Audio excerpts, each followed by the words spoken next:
தோட்டத்து வீட்டில் அரங்கேறிய படுகொலை. இளைஞரை இரும்பு ராடால் தாக்கி கொடூரமாக கொலை செய்த பக்கத்து வீட்டுக்காரர். கொலையை கச்சிதமாக செய்துவிட்டு ஒன்றும் தெரியாதது போல் கிராம மக்களுடன் உலா வந்த விவசாயி. கிராம மக்கள் கூறிய தகவலை வைத்து கொலையாளியை தட்டி தூக்கிய போலீஸ். கிட்டத்தட்ட 7 நாட்கள் கழித்து கொலையாளி பிடிபட்டது எப்படி? பின்னணி என்ன?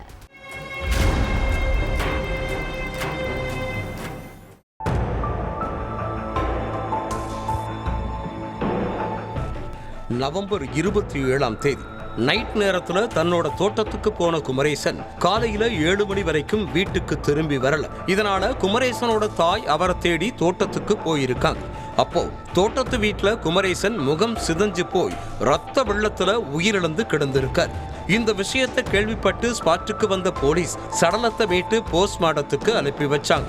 அடுத்து குமரேசனை யாரு அடிச்சு கொன்னாங்கன்னு தெரிஞ்சுக்க போலீஸ் விசாரணையில இறங்கினாங்க. தோட்டங்கிறதால அந்த பகுதியில பெரிய அளவுக்கு சிசிடிவி இல்லாததால கொலையாளியை கண்டுபிடிக்கிறதுல போலீஸுக்கு சிக்கல் ஏற்பட்டிருக்கு. அதுக்கடுத்து கிராம மக்கள் கிட்டையும் போலீசார் தனித்தனியா விசாரிச்சிருக்காங்க. இந்த தோட்டத்துக்கு நைட் நேரத்துல அடையாளம் தெரியாத நபர்கள் யாரும் வந்தார்களா, உங்களுக்கு யார் மேலேயாவது சந்தேகம் இருக்கான்னு கேட்டிருக்காங்க. ஆனா கிராம மக்கள் கிட்ட இருந்து போலீஸுக்கு எந்த ஒரு துப்பும் கிடைக்கல. இதற்கிடையில குமரேசனுக்கும் பக்கத்து வீட்டுக்காரரான ராஜசேகரோட மனைவிக்கும் ஏதோ தொடர்பு இருக்கு. அதனால 2 பேரோட குடும்பத்துக்கும் ரொம்ப நாட்களா ஒரே பிரச்சனையா தான் இருக்குன்னு அந்த கிராமத்தை சேர்ந்த ஒருத்தர் போலீஸ் கிட்ட தகவல் சொல்லி இருக்காரு. இதனால போலீஸ் முதல்ல ராஜசேகரோட மனைவி கிட்ட விசாரிச்சிருக்காங்க. அவங்களோட செல்போனை எடுத்து ஆய்வு பண்ணி இருக்காங்க. அதுல குமரேசன் அடிக்கடி ராஜசேகரோட மனைவிக்கு போன் பண்ணி இருந்ததை கண்டுபிடிச்ச போலீஸ் அவங்களையும் ராஜசேகரையும் கஸ்டடியில் எடுத்து விசாரிச்சிருக்காங்க.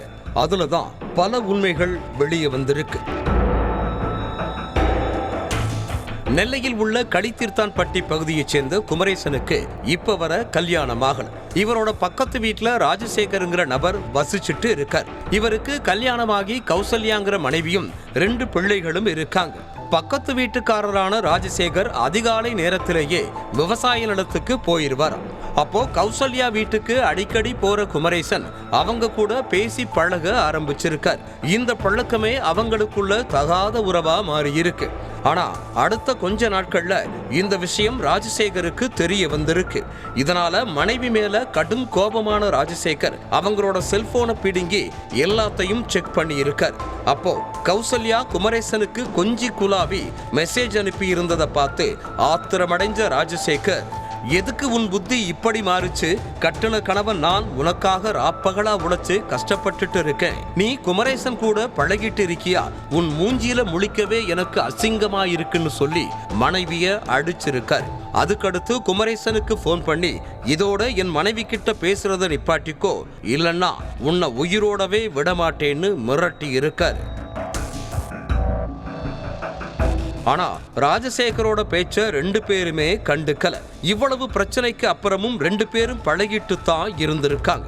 இதை தெரிஞ்சுக்கிட்ட ராஜசேகர் இதுக்கப்புறமும் குமரேசனை உயிரோடு விட்டு வச்சா குடும்ப மானமே போயிரும்னு நினைச்சு குமரேசனை கொலை பண்ண திட்டம் போட்டிருக்கார். சம்பவத்தன்னைக்கு குமரேசன் தன்னோட தோட்டத்துக்கு போயிட்டு வேலையெல்லாம் செஞ்சுட்டு தோட்டத்து வீட்டுல படுத்து தூங்கி இருக்காரு. இதை தெரிஞ்சுக்கிட்ட ராஜசேகர் உடனடியா அந்த தோட்டத்துக்கு போய் இரும்பு கம்பியால குமரேசனை சர்றமாரியா தலையிலேயே தாக்கி கொன்னு இருக்கார். அடுத்து ஒன்னும் தெரியாத மாதிரி வீட்டுக்கு போய் பதுங்கின ராஜசேகர் கிட்டத்தட்ட 7 நாட்களா அதே கிராமத்துல சுத்திட்டு இருந்திருக்கார்.